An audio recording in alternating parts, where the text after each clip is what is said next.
Hey guys, it's Kaz here, and today I'm going to be doing my August wrap up. Also, finally dyed my hair. The purple's nice, the blue's nice, but for some reason the pink just didn't show up, so I need to do that again. So I was super slumpy in July, but in August I've actually got out of that, which is great. So let's just jump into it. The first thing I read was Long Way Down by Jason Reynolds. This one I read on my library ebook bits. You'll see quite a few of them throughout this. And this book is written in verse. I've been wanting to read it for a while and I really enjoyed it. It's such a super quick, easy read. I read it for the Join the Six readathon and yeah, it was just really good. It's about a boy in an elevator and sort of meeting past people that have died because of this whole, oh, someone's done something to my gang or my family, so I need to get revenge. Oh, someone's just got revenge, so we need to get revenge. Oh, revenge, revenge, revenge. And how that's just a vicious circle and it never ends well. So it was a really good book. It was super powerful and the first book I've ever read written in verse. Next up I read The Darkest Minds by Alexandra Bracken. This one is also on my Join the Six TBR and also my 2020 TBR, so I thought get one of them read. And unfortunately this was a little bit of a letdown. Another reason I wanted to get it read is that I saw the whole 4-book series in the works for a tenner, and honestly it wasn't enjoyable enough for me to spend £10 on 3 more books. So yeah, here's the thing, this book I enjoyed the first maybe 2/3 of it because it's about kids that have powers and then they get rounded up and put into these institutes and they're not allowed to use their powers and they're just kind of used as slave labour. And then the main character gets free from that and it's sort of this road trip between her and these other 3 characters, and I really enjoyed that dynamic.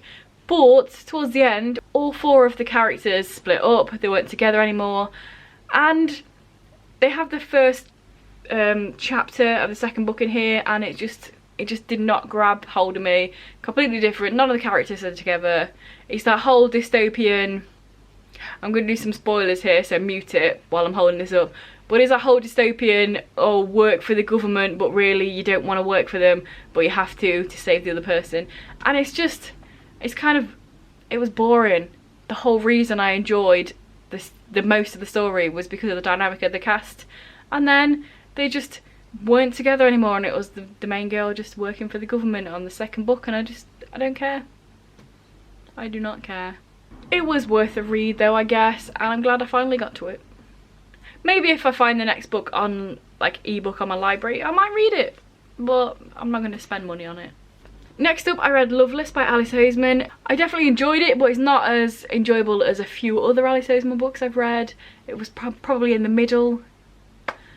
But yeah, it's about the main character who's coming to terms with her sexuality, being Arrow Ace, and I've seen loads of discourse about people moaning that it's not what they experienced, and I'm like, just because it's not your experience doesn't mean it's not somebody's experience. Can people just stop expecting that one size fits all with anything, because it doesn't, so calm the fuck down. Yeah, I enjoyed it. It definitely wasn't the best Alice Oseman book.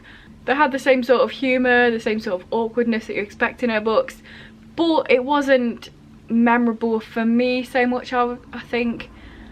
I don't know why, I think maybe because it's focused a lot in the main character's head rather than her and her friends, because she has a friend group, but I feel like they weren't used to their full potential, so because we didn't get the dynamic in the best way, it kind of let the book down a little bit for me. I still give it 4 stars, I think. Yeah, it wasn't bad. It just wasn't as good as some of the other ones. Next up I read Crossover by Kwame Alexander, I do believe, and this book was also written in verse about basketball, about these twins and basketball. This one, because of the way it was written, I was proper speeding through it because, again, written in verse, and some of it was quite sort of slam poetry, rappy type of written, and I was like, because that's how you read that. And then I had to calm myself down and be like, actually take the story in please, because you're just reading right now. But I give this a 3 stars. It wasn't amazing. It was middle grade, so it's quite, you know, juvenile in a sense, but it also dealt with some topics like the father having this illness and the brothers falling out and stuff like that. It was alright. I don't know if I'm going to read the other books in the series. I picked it up because it was a sports contemporary and I'm a fan of that, but you know, some you win, some you lose. Next up, I finally read Queen of Iron Darkness by Cassandra Clare. So, first of all, I'm glad I've read this because I really wanted to finish the series. Lady Midnight is my favourite Cassandra Clare book that I've ever read. Lord of Shadows was a letdown, and this one, again, was a letdown. I mean, at this point, I've decided that I'm just not going to read Cassandra Clare anymore because her books irritate me too much. I mean, if you've been here, you know that I have this sort of love-loathe with her series. They're bingeable. I can read this super fast and be really into it, but as I'm reading it and being really into it, I'm also really fucking irritated. And that's not necessarily the best way to read. And yeah, I don't care. All of the characters are the same. There's a carbon copy with a different name. The relationship is the same. It's always, oh, I love you, but there's some sort of forbidden thing and I'm over it. It's just the fucking same all the time. It's boring now. I own 2 of the short story collections, so I'll probably read them because I already own them, but I don't care about flipping chains of golden hair and flipping the red scrolls of 2 characters. I don't care. This book was annoying. The whole last part of it, it just felt so left field. Like the main thing that happened, I was like, really? That's just going to suddenly happen? And there's sort of no build up to that being a thing. Also, they ruined some of the characters. My favourite characters in here are Kit and Ty. Ruined. Here's the thing, I love Ty because he's definitely on the spectrum at somewhere, but because Shadowhunters don't talk about that, you know, they don't say specifically. But because of that, he was very to the point, matter of fact, doesn't mince his word, and I'm like, yes, thank you. A character that's not going to get into a miscommunication trope plot thing, because every single character does, and I'm fucking over it because I hate that plot. Here's the thing, she did it anyway. This miscommunication, she just made sure it was on Kit's side, so she could just, ugh. What's the point of building those 2 characters up, of being either a really good friendship or some sort of power of tie bond or some sort of relationship to show that people with disabilities can also have relationships, and then just ruin it at the end for no reason other than because she's fucking gets off on miscommunication. I'm over it. I'm over it. I'm over it. It was just irritating.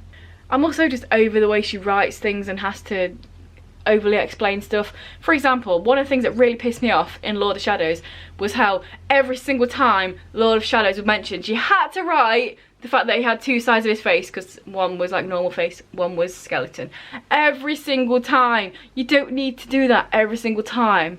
It's like fucking Jace saying golden every single time you talk about him.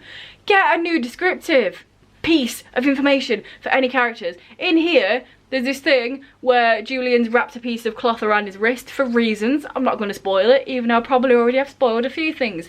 But every time Emma talks to him or looks at him or interacts with him, there's like, and then she glanced down and noticed that the piece of cloth was still there, or the piece of cloth was there. You wouldn't. That's not something that you talk to somebody and then you'd look at their wrist and be like, oh, there's a piece of cloth. That's not a massive, important, descriptive thing that anyone would notice, but she had to keep mentioning it because we as the audience knew what it was, and it's like, oh look, it's still got it on. It's just treating the audience like fucking imbeciles, and I'm over it. I say I'm over it, it's clearly pissing me off, so am I over it? I'm not over it, I'm done with it. Am I over it? Maybe not, but I'm done with it. It's just irritating. Just ruining all the characters, ruining. The reason I liked Lady Midnight so much was because the sibling relationship. Because every single one of her series is, boy meets girl, something's not right, they both love each other, but for some reason they can't get together, but for some reason they can, but for some reason they think they can't, but they can, miscommunication. And all the characters are the same. Will Herondale is the same as Jace Herondale, just about 100 years apart. They have the same personality because apparently that's what genetic means. But Lady Midnight, I loved it. The Blackthorns, it was a family thing. I would have loved it if it stayed a family thing. It's like, oh my days, look, platonic relationships, familial relationships are also a thing that are important and should be held and kept and loved. And then she fucked it up. She split up all of the family, and then they didn't interact hardly ever in Lord of Shadows. And then this one, same, split the family up, they're going on their own separate ways. Also, again, I'm going back to Ty, but his whole story on here was so fucking pointless. I get it. It was probably to open up another series in the same universe, get over it. But it was literally just pages and pages of absolute waffle that didn't mean anything in this book, because it all came to a head, what he was doing, and then nothing came of it. Nothing bad, nothing good, it just kind of happened, and then there was the thing that happened, and it was just, look how big the book is. You don't need that unnecessary plot point for no reason in a book this big. You just, talking about a book this big, I got about 150 pages and I still haven't done anything. Just get the fuck over it. There's 3 different relationships that had sex, or at least had a little group in those 150 pages, but had anybody done anything of import? No. Get to the fucking point. So yeah, annoying. Just, that's ruining all my favourite characters, ruining the family aspect, just irritating. Yep. I probably missed some things off that annoyed me because it's been a while, but you know. I think I've reviewed all of these books on Goodreads, so friend me there, links down below. I probably wrote some more things about how this book annoyed me. But again, glad I finally finished the series. Next up, I read The Prom by someone, I can't remember, Sandra something, I think. It's there. And just before going into this, I had no idea, but then I looked. And it is based on a musical. Didn't know, now I do. But basically this is about 2 girls that are together and then in a town with religious and homophobic people, and then wanted to go to prom together. And I gave it 3 stars, it was alright. I feel like the play is probably better. It feels like it should be more rounded out with things and stuff. And talking about Goodreads, I did read on there that a bunch of certain characters or certain scenes were cut out of it for some reason, so it just feels kind of empty. Also, talking about Goodreads, can people stop cancelling books and authors over things that don't actually exist? Probably not, because that's 70% of Twitter. But basically there are so many 1-star reviews on this book saying that it erased lesbian erasure, they made her pan, when that was a thing that happened in the arc, I have found, reading it. But then the actual book came out and she's a lesbian. She literally says she's a lesbian several times in the book.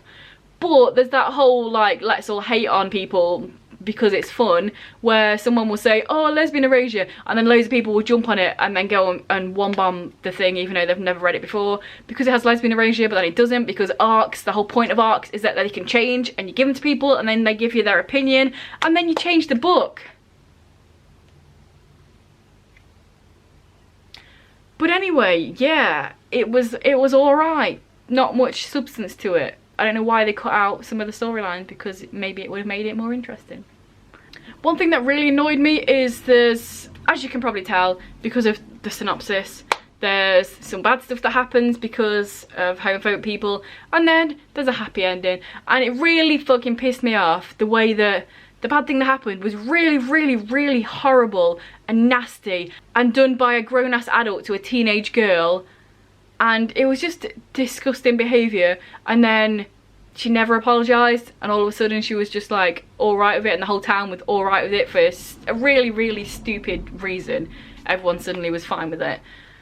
And that annoyed me, because it read, the way it was written, it was kind of like the girl was so above everyone that she forgave people. And I'm like, bitch, she shouldn't need to forgive people. They should actually apologise first, and then she can decide whether she's going to say fuck off or alright, I'll accept it.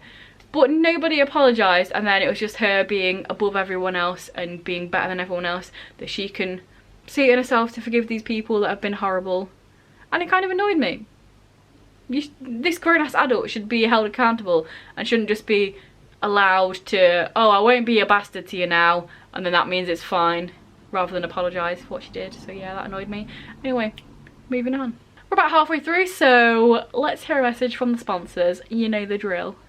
Subscribers, lovely, clean, wonderful, get all the content, great. If you don't subscribe, you don't. Next up, I read Proxy by Alex London, another book on my 2020 TBR. We love to see it. I didn't read any the month before, so have to catch up a little bit. This one is a dystopian sci-fi set in a world a bit in the future where all the people that are rich are at the top of a mountain. It's not really a mountain, but the place they live at, they're at the top. They have all the best technology and all the good stuff and all the cars and the healthcare. You know how it is. It's literally like real life, but a bit of sci-fi. And then at the bottom, you got all the poor folk that have to just scrabble for scraps and have debt and need to go to school, but it costs them. And yeah, it's like real life, but just with a little bit of sci-fi sprinkled in. So the main premise of this is that anything that these poor folk do gathers debt, which again sounds familiar. And the debt can be bought by someone high up, and it makes the poor person a proxy. And what that basically means is one of the rich folk can be a prick and steal something, and then their proxy is the one that gets the punishment. The rich person just watches the punishment from afar from your camera, and apparently that means that it will make them not be a bastard anymore, even though they've never met this person and they have disconnect and they don't care. So yeah, we follow Sid, who is a proxy to an upper class dude called Knox, and basically what happens is that a couple of years towards the end of his proxy thing, Knox does something really bad. He murders somebody accidentally, and then because Sid is his proxy, he's the one that gets punished. He gets battered and bruised, and then they tell him he's going to go to prison for like 14 years. And he's like, bitch, what do you mean 14 years? I'm only a proxy for another 2 years. And they're like, well, if you looked at the contract, you would have seen that whatever, the prison, unlucky, basically. So it's all about going on the run and trying to get away from this whole government thing and trying to break down the government. And the only person that can help him is Knox, his patron, the guy who he's a proxy to. They accidentally meet, and then it all goes from there. And I enjoyed it. I like the sort of sci-fi dystopian element. I enjoyed the whole world building, and I liked the characters as well. They felt like they had real things that they would have. Like Knox is a bit of an arrogant asshole. He's like, oh, well, it's your debt, so it's your fault that you're getting beat up and punished for my crimes. You shouldn't have racked up the debt. But then obviously the debt, a bunch of that he got as a baby because he was put into an orphanage, and they were like, oh, well, we're kind enough to put you into an orphanage, so here's loads and loads and loads of thousands of debt. Oh, you wanna go to school? Here's loads and loads and loads of debt. So it racks up like that in a way that you can't help, and very much enjoyed it. It's a duology, and I have the second book, so I should definitely read that soon, because the ending happened, and now I need to know what happens after that ending. So yes. Next up, I read The Art of the Dragon Prince. A little bit of a spoilie for my haul because this came out in August as well. And this is just a great book. It's just got, well, as you can tell by the title, it's got the art of the Dragon Prince in. And it's just really cool. It's got like loads of little bits, and it tells you about stuff, and it's got character designs and background designs and all that good stuff. And then it has pages where it goes into something more in detail. And it's just a great time. I've not properly done much art, but I have done like a few little drawings here and there. There you go, just a few little sketches. But yeah, it was just a really cool book. And also, oh my god, I really wish that they gave you prints of these, because in the back there's some pictures and they're absolutely stunning. I've got this one of Soul Region, and it's just like amazing. And then this one has Thunder. And again, it's amazing. And then one of the Queen as well, looking all regal and shit. I just really wish I had these as a print because they're just so nice. And then a big old map as well. So yeah, if you haven't watched The Dragon Prince, then you totally should, because it's really good and it's on Netflix and there's 3 seasons, and do it. After that, I read The Heart Betrayal by Mary E. Pearson. Again, another one on my 2020 TBR. Way out here actually doing it. Here's the thing, I read the first book in this series, The Kiss of Deception, about 2.5 years ago, and when I picked this up I thought, should I read a synopsis, should I read a little wiki thing about what happened in The Kiss of Deception to jog my memory? And I decided, yeah, be right. So yeah, throughout this I was kind of like, what the fuck does that mean? But that's my own fault. I remembered the main thing that happened at the end, but then they talked about some side characters and stuff that happened to them, and I was like, what? So yeah, that's my own fault, but I enjoyed it.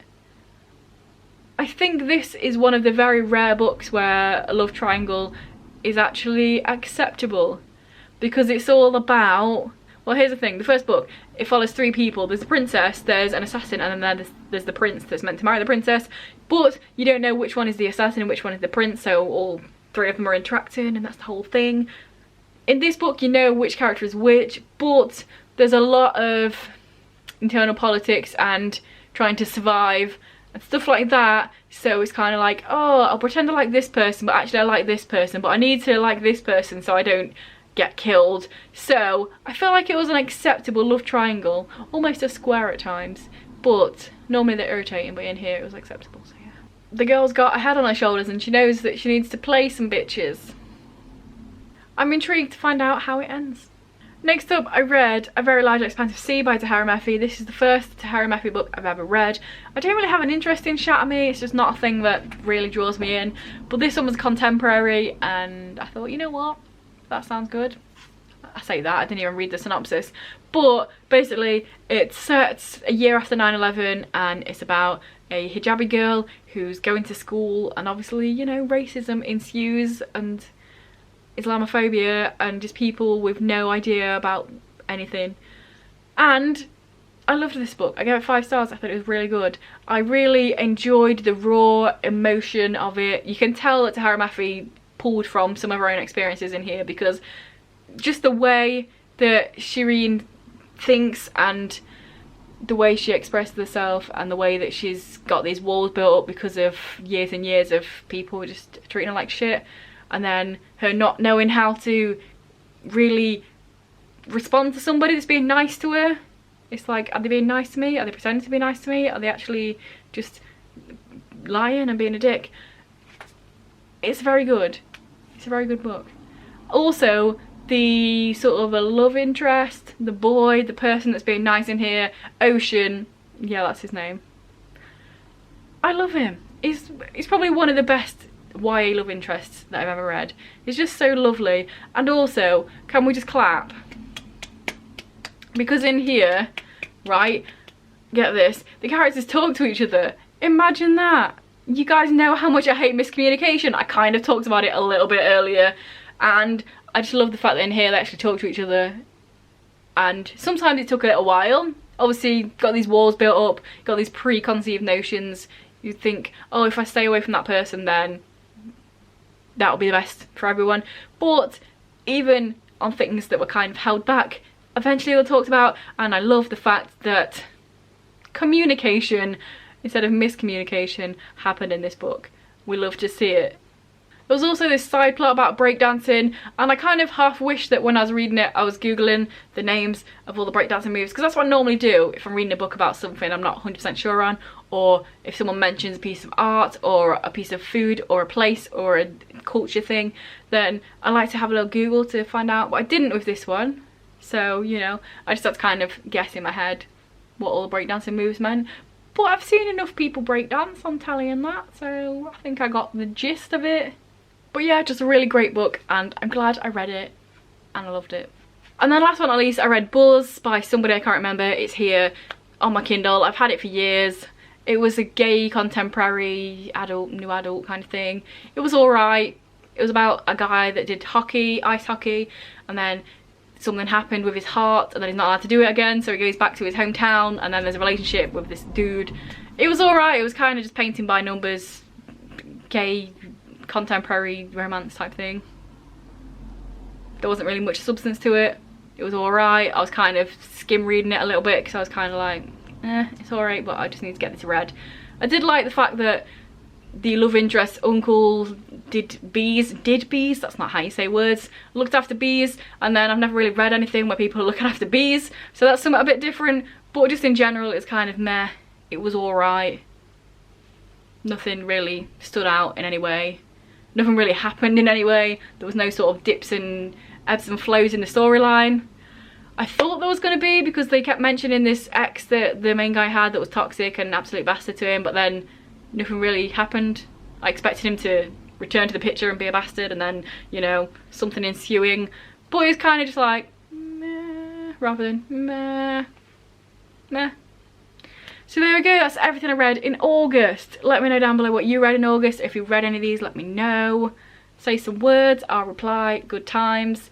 And if this is your first video and you enjoy it, then please check out some of the others. And if you continue to enjoy, then please subscribe, that'd be awesome. Anyway guys, I'll see you in a few days with another video.